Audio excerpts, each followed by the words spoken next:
په یخنۍ کې د هګیو خوړل ولې لازمي دي؟ د خپلواک.com درنو لیدونکو ویډیو تر پایه وګورئ او لایک کړئ. همداراز که تاسو زموږ د یوټیوب چینل نوی سبسکرایب کړئ نو زموږ د یوټیوب چینل سبسکرایب کړئ. د خپلواک.com درنو لیدونکو السلام علیکم. نن غواړم په یخنۍ کې د هګیو خوړل دا چې څومره لازمي دي تاسو ته اړین معلومات درکړم، نو تر پایه یې واورئ. په یخ موسم کې انسان هڅه کوي داسې څه وخوري چې هغه تود وساتي. نو په یخ موسم کې بیا هر انسان د ګرمو یا تودو خوراکونو په لټه کې وي.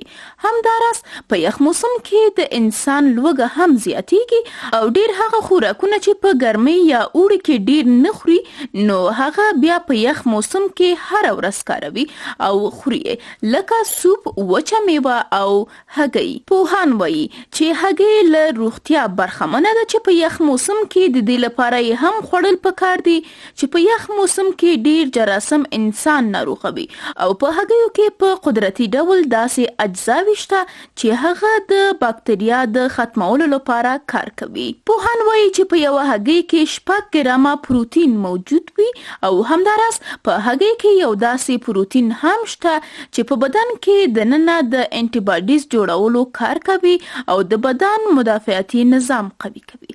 په هغې کې یو ډول داسې غوړ یا روغن شته چې هغه انسان له چاقوالي څخه هم ساتي او تر څه حده پورې د انسان بدن هم تود ساتي. پوهان دا هم وایي چې په هګیو کې ویټامین ډي ډیر زیات دي ځکه په یخ موسم کې لمر ډیر نه ښکاره کیږي او د انسان ویټامین ډي کمیږي چې بیا د هډوکو له دردونو سره مخ کیږي. نو هګۍ کولی شي چې د انسان ویټامین ډي پوره کړي. نو په یخ موسم کې د هګیو خوړل ځکه هم لازمي دي.